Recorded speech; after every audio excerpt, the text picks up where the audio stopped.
Saya bertanya, ceritalah bang, salah apa? Jangan dipendam sendiri, saya tanya.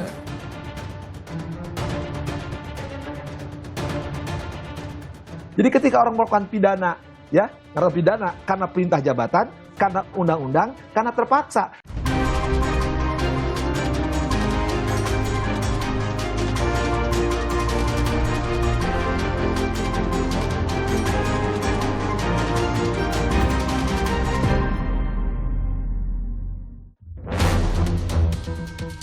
Sejumlah saksi dari keluarga Yosua hadir dalam persidangan terdakwa Eliezer. Pria pembawa jasad wanita dalam troli tersangka pembunuhan berencana disertai pencurian. Sorotan kasus gagal ginjal akut misterius pada anak di Indonesia. Halo, selamat malam saudara. Anda kembali menyaksikan program Laporan Khusus yang berisi berita pilihan dari redaksi akan menemani Anda selama 30 menit ke depan. Bersama saya, Gracia Adur, inilah Laporan Khusus selengkapnya. Saudara, sejumlah saksi dari keluarga Yosua hadir dalam persidangan terdakwa Richard Eliezer. Sebelum sidang dimulai, Eliezer bersimpuh di hadapan kedua orang tua Yosua. Ahli hukum pidana menyebut eksekutor pembunuhan bisa saja lepas dari jerat pidana jika memenuhi syarat dan situasi tertentu. Akankah Eliezer berpeluang lepas dari hukuman?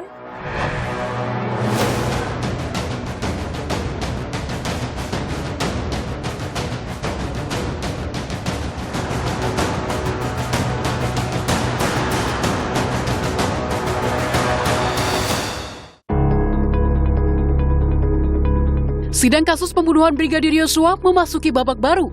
Hari ini, 12 saksi dari pihak keluarga Yosua hadir untuk diperiksa dalam persidangan terdakwa Richard Eliezer. Sejumlah saksi dari keluarga Yosua hadir dalam persidangan terdakwa Richard Eliezer. Saya bertanya, ceritalah bang, salah apa? Jangan dipendam sendiri, saya tanya. Sebelum sidang dimulai, Eliezer bersimpuh di hadapan kedua orang tua Yosua. Menilik dari motifnya, ahli hukum pidana Asep Iwan Iriawan menyatakan seorang eksekutor pembunuhan bisa saja lepas dari jerat pidana jika memenuhi syarat dan situasi tertentu. Akankah Eliezer berpeluang lepas dari hukuman? Orang mengatakan, loh kan itu membunuh dilarang. Betul, di KUHP itu semua dilarang. Dilarang membunuh, berkosa. Tapi dikecualikan tadi di buku 1 itu ada alasan penghapus, yaitu laporan pembenar. Jadi ketika orang melakukan pidana, ya, karena pidana, karena perintah jabatan, karena undang-undang, karena terpaksa. Sebelumnya, jaksa meminta hakim menolak eksepsi atau nota keberatan terdakwa pembunuhan Brigadir Yosua Ferdi Sambo pada sidang 20 Oktober lalu. Penuntut umum memohon kepada majelis hakim yang mengadili perkara ini dengan menyatakan menolak seluruh dalil eksepsi atau nota keberatan penasihat hukum terdakwa Ferdi Sambo. Jaksa menilai eksepsi Sambo tak berdasarkan hukum. Jaksa menyebut penasihat hukum Sambo tak memahami dakwaan jaksa, salah satunya terkait perintah Sambo kepada Richard Eliezer untuk menembak Brigadir Yosua. Jaksa menyatakan dakwaan terhadap Sambo telah sesuai dengan KUHP dan terurai sistematis menjelaskan tindak pidana yang dilakukan Ferdi Sambo. Sebelumnya, Ferdi Sambo melalui penasihat hukum menyampaikan sejumlah poin keberatan pada sidang eksepsi Sambo pekan lalu. Penasihat hukum Sambo menilai dakwaan jaksa disusun berdasarkan asumsi semata dan menyimpang dari hasil penyidikan. Tak jelas atau obskur libel, sebab hanya berdasarkan keterangan satu saksi, yaitu Eliezer, dan mengabaikan keterangan saksi lainnya. Menghilangkan sejumlah fakta, serta tak menguraikan peristiwa secara utuh, terutama peristiwa di Magelang. Jelas di situ bahwa rencana itu muncul di Saguling. Kalau ini berdasarkan dakwaan, tapi seolah-olah muncul juga di Magelang perencanaan itu. Jadi yang mana yang sebenarnya itu yang salah satu yang kita nilai inkonsisten dalam kaitan dengan dakwaan tersebut. Sayangnya itu tidak ditanggapi atau dijawab dengan jelas di dalam tanggapan jaksa barusan. Tak hanya Sambo, jaksa juga memohon hakim tolak nota keberatan Putri Chandrawati yang dinilai telah menyentuh pokok perkara, yakni kronologi peristiwa. Hal ini termasuk anggapan penasihat hukum Putri bahwa dakwaan jaksa tak menguraikan peristiwa di Magelang 4 dan 7 Juli lalu. Menguraikan materi pokok perkara yang bukan ruang lingkup dari eksepsi sebagaimana pasal 156 ayat 1 KUHP, sehingga penuntut umum tidak perlu menanggapinya, akan tetapi akan mengungkapkan fakta-fakta hukum tersebut pada saat pembuktian di persidangan. Pada sidang eksepsi 17 Oktober lalu, penasihat hukum Putri mengklaim dakwaan jaksa telah mengaburkan peristiwa kekerasan seksual oleh Brigadir Yosua terhadap Putri. Bab kekerasan seksual ini berulang kali disebut penasihat hukum dalam nota keberatan Putri Chandrawati. Putri Chandrawati ditemukan tergeletak dengan posisi kepala di tempat pakaian kotor di depan kamar mandi oleh saksi Susi dan saksi Kuat Ma'ruf, tidak diuraikan dalam dakwaan. Padahal fakta tersebut merupakan fakta yang krusial dan akan berkaitan dengan rangkaian peristiwa lainnya. Namun, Hakim Nonaktif Albertina Ho dalam program Rosi menjelaskan, pembunuhan berencana dan kekerasan seksual merupakan dua tindak pidana berbeda. Kalau ini lalu merembet terjadi suatu pembunuhan berencana, ya maaf ngomong kalau kita bisa mengatakan secara ini, loh kok jadi kita sepertinya seolah-olah main hakim sendiri, mengadili sendiri. Kalau orang yang tidak tahu hukum dengan orang yang tahu hukum, ini tentu saja berbeda juga. Sementara itu, mantan Hakim Agung Gayus Lumbun berpendapat kekerasan seksual sebagai motif tak penting diungkapkan dalam dakwaan. Apalagi, polisi telah menghentikan penyidikan kasus dugaan kekerasan seksual terhadap Putri sebelum sidang berlangsung. Karena untuk menemukan kejahatan pembunuhan dengan berencana cukup dengan persiapan. Misalnya, meminta tolong orang lain untuk melakukan menembak. Sementara itu, eksepsi dua terdakwa Ricky Rizal dan Kuat Ma'ruf pun ditanggapi jaksa dengan penolakan. Jaksa meminta majelis hakim agar Sambo, Putri, Ricky Rizal, dan Kuat Ma'ruf tetap ditahan dan proses peradilan tetap dilanjutkan. Nasib eksepsi Ferdi Sambo dan kawan-kawan akan ditentukan hakim pada sidang pembacaan putusan sela Rabu 26 Oktober. Sementara itu, 6 perwira polisi tersangka obstruction of justice atau perintangan keadilan pembunuhan Brigadir Yosua telah menjalani sidang pembacaan dakwaan Rabu pekan lalu.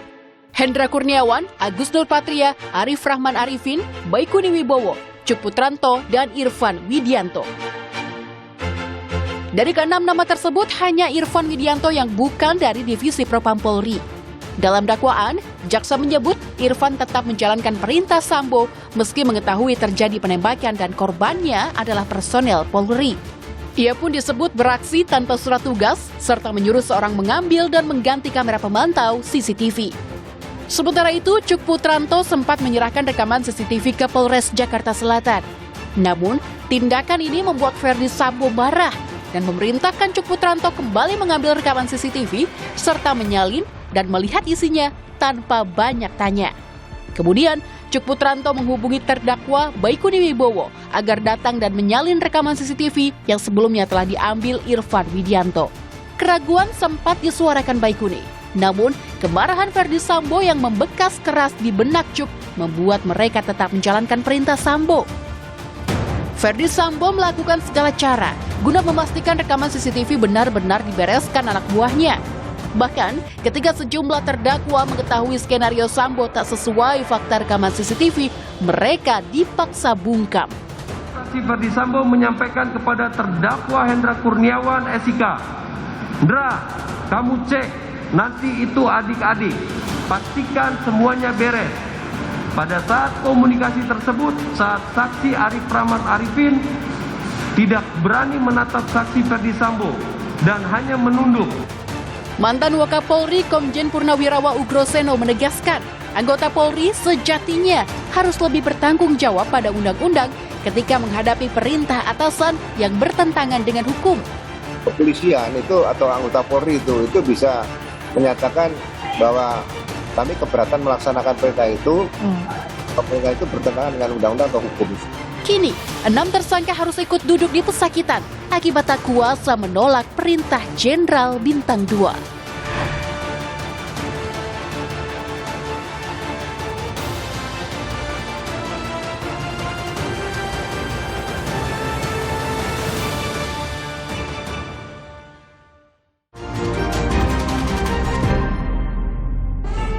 Rudolf Tobing pria pembawa jasad wanita dalam troli ditetapkan sebagai tersangka pembunuhan berencana disertai pencurian.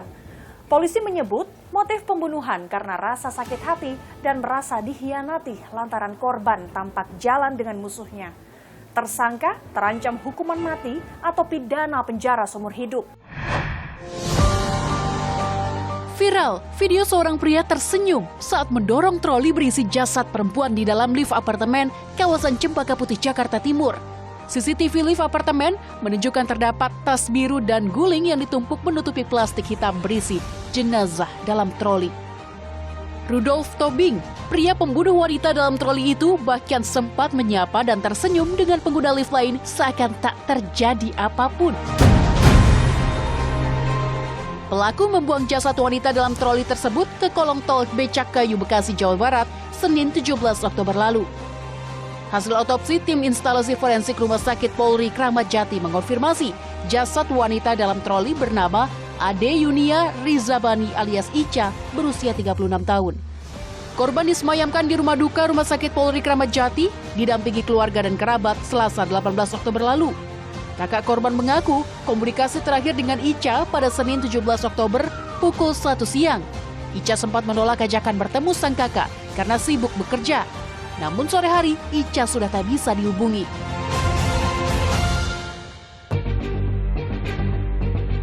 Kasubdit Kejahatan dan Kekerasan di Treskrimum Polda Metro Jaya, AKBP Panjioga Indra Wieni, menyatakan pelaku dan korban merupakan teman siaran di komunitas pemuda Kristen J-Army. Rudolf sempat merencanakan pembunuhan sejak Agustus lalu dan menyewa apartemen sehari khusus untuk melakukan pembunuhan. Awalnya, Rudolf sempat berniat menyewa pembunuh bayaran. Namun diurungkan karena Rudolf tak mampu membayar tarif yang diminta.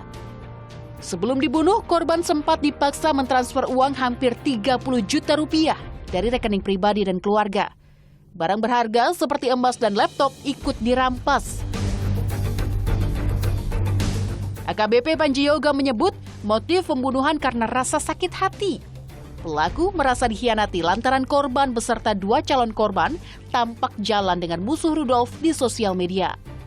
Senyum lebar yang tertangkap CCTV merupakan bentuk puas Rudolf berhasil mengeksekusi korban. Raut wajah kepuasan usai melakukan pembunuhan kontras dengan gerak-gerik Rudolf yang gelisah saat menunggu lift masuk ke apartemen bersama korban. Kriminolog Adrianus Meliala menilai bahasa tubuh pelaku menunjukkan ketegangan. Adrianus menduga Rudolf berpura-pura tersenyum untuk menutupi perasaan aslinya. Tarikan-tarikan ototnya, demikian juga gerakan-gerakan badannya, itu sebenarnya mencerminkan ketegangannya. Dia berpura-pura rileks, berpura-pura santai, sehingga kemudian tidak menimbulkan ketegangan, tidak menimbulkan kecurigaan dari orang lain yang melihatnya dalam lift tersebut, sehingga dia tersenyum. Tapi sebetulnya kalau lihat dari ototnya, otot wajahnya, maka sebetulnya ada ketegangan di situ. Begitu. Ica bukan satu-satunya teman yang ingin dihabisi Rudolf. 2 teman lainnya berinisial H dan S turut diincar karena terlihat jalan dengan musuh Rudolf. Motifnya adalah sakit hati karena pelaku merasa dihianati oleh korban karena korban pernah berjalan bersama salah satu yang pelaku anggap musuh pelaku begitu. Dari keterangan yang pelaku sampaikan, pelaku merasa senang karena target sudah bisa dicapai begitu. Senin 17 Oktober 2022, sekitar pukul 12 siang, Rudolf dan korban masuk ke apartemen di kawasan Cempaka Putih, Jakarta Pusat. Rudolf memancing dan meyakinkan korban untuk membuat konten prank dan podcast yang disponsori pihak tertentu. Korban pun setuju. Kaki dan tangannya diikat berpura-pura menjadi korban penculikan. Rudolf langsung menginterogasi alasan korban berteman dengan musuhnya. Tak puas dengan jawaban korban, Rudolf pun kesal dan menamparnya berkali-kali. Meski korban mengaku berpihak kepada Rudolf dan berjanji tidak akan melaporkan perbuatannya, Rudolf tetap mencekik korban hingga tewas. Usai membunuh, Rudolf membungkus jenazah korban dengan plastik dan lakban hitam, lalu membawanya keluar menggunakan troli. Saat di dalam lift, Rudolf sempat menyapa dan tersenyum dengan pengguna lift lain. Rudolf membuang jasad korban ke kolong tol Becakayu, Bekasi, Senin malam. Jasad korban pun ditemukan penjaga warung sekitar. Rudolf ditangkap esok harinya, Selasa 17 Oktober di toko gadai elektronik saat menjual laptop korban di kawasan Pondok Gede, Bekasi. Sementara itu, hasil tes psikologi menunjukkan saat kecil Rudolf kerap dipukuli orang tuanya hingga memiliki trauma masa kecil yang membuat emosi Rudolf meledak-ledak. Meski Rudolf mengaku membunuh dengan alasan dendam, namun polisi terus mendalami motif pembunuhan karena sejumlah barang milik korban hilang. Senin 24 Oktober kemarin, polisi telah menetapkan Rudolf sebagai tersangka kasus pembunuhan berencana yang disertai pencurian. Berbagai barang bukti seperti troli, sarung tangan, mobil, KTP hingga perhiasan korban disita. Rudolf terjerat pasal 340 subsidiar pasal 338 KUHP tentang pembunuhan berencana dengan ancaman hukuman mati atau pidana penjara seumur hidup atau paling lama 20 tahun.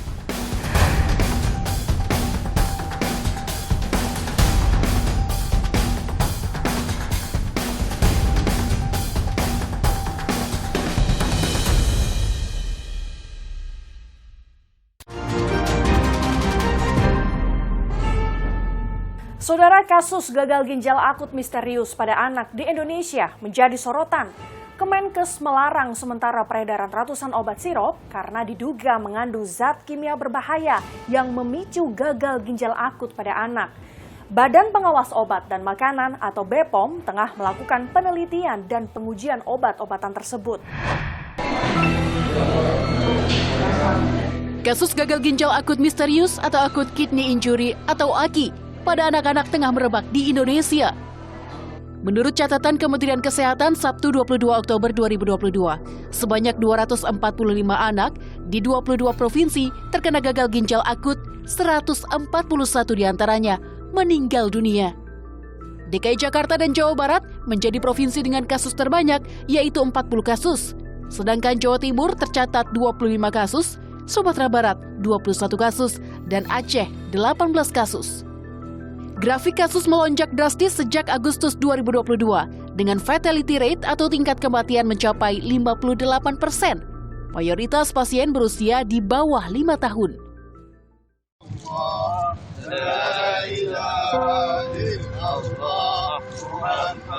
Muhammad Ali Subadar, bayi berusia 1,5 tahun asal desa Kebonrejo, Pasuruan, Jawa Timur, meninggal dunia setelah dinyatakan menderita gagal ginjal akut misterius. Digendong sang ayah, jenazah Ali dimakamkan di pemakaman umum desa setempat Jumat 21 Oktober lalu. Mulanya Ali mengalami demam dan batuk, lalu diberi obat paracetamol sirop. 2 hari kemudian, Ali tidak bisa buang air kecil. Ali sempat dirawat di Rumah Sakit Sutomo dan menjalani cuci darah. Namun nyawa Ali tidak bisa diselamatkan. Penyebab utama gagal ginjal akut misterius hingga kini belum diketahui dan masih dalam penelitian. Menteri Kesehatan Budi Gunadi Sadikin menyebut, dugaan terbesar adanya senyawa kimia berbahaya mencemari obat-obatan sirop yang sempat dikonsumsi pasien.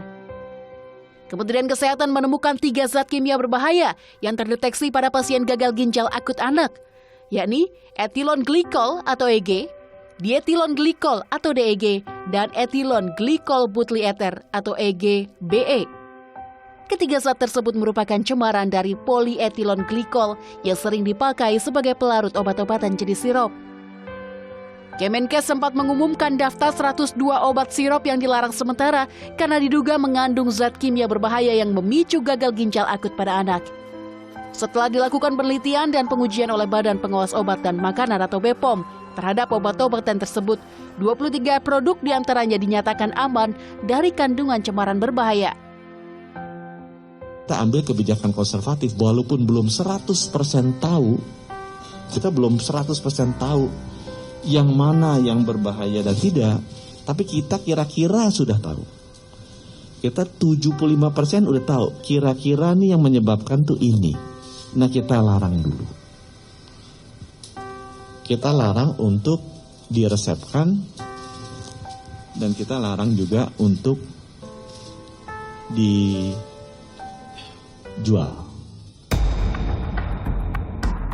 Sebelumnya BPOM juga telah merilis 5 merek obat sirup yang ditarik peredarannya karena memiliki kandungan cemaran etilen glikol dan dietilen glikol yang melebihi ambang batas aman.